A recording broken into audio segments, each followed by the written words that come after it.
sebuah kerajaan yang makmur dan sentosa. Hiduplah dua putri yang sangat cantik bernama Chandra Kirana dan Dewi Galuh. Meskipun mereka bersaudara, sifat dan hati mereka sangatlah berbeda. Chandra Kirana adalah putri yang rendah hati. Ia sangat dekat dengan rakyatnya. Berbeda dengan Dewi Galuh yang hatinya penuh iri.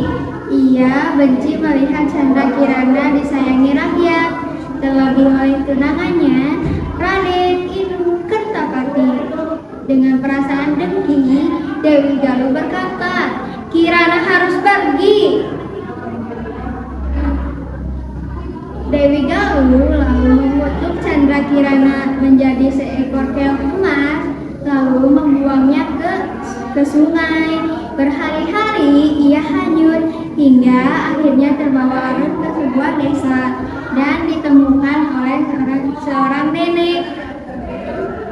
"Keong ini indah sekali, aku akan membawanya pulang," ujar si nenek. Setiap hari si nenek bekerja keras di ladang. Namun anehnya setiap kali ia pulang ke rumahnya sudah dalam keadaan bersih, makanan telah tersaji dan pakaian pun sudah dicuci rapi. Nenek pun merasa heran, siapa yang membantuku? Padahal tidak ada orang lain di sini. Suatu hari, si nenek berpura-pura pergi lalu mengintip dari balik jendela. Betapa terkejutnya ia saat melihat seorang gadis cantik sedang memasak di dalam rumahnya. Nenek segera masuk dan menyapanya.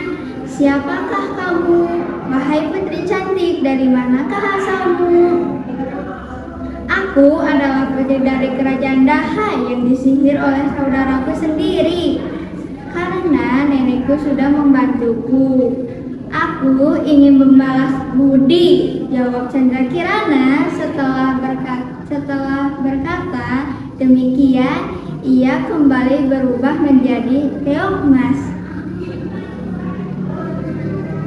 Si nenek merasa sangat tersentuh dan berkata, "Ya ampun anakku, jangan khawatir, nenek akan membantu kembali ke istana." Di saat yang sama, Raden Inu Kertapati terus mencari Kirana. "Aku yakin Chandra Kirana masih hidup," ujarnya. Akhirnya takdir mempertemukan mereka. Raden Inu melihat Chandra Kirana sedang memasak di rumah si nenek. Berkat pertemuan itu, akhirnya kutukan pun hilang. Raden Inu kemudian memboyong tunangannya beserta si nenek ke istana. Chandra Kirana menceritakan perbuatan jahat Dewi Galuh kepada sang raja. Sebagai akibatnya, Dewi Galuh dihukum. Sementara Raden Inu dan Chandra Kirana hidup bahagia bersama. Moral cerita kita harus menjadi orang yang baik dan rendah hati seperti keong emas. Terima kasih. Dadah.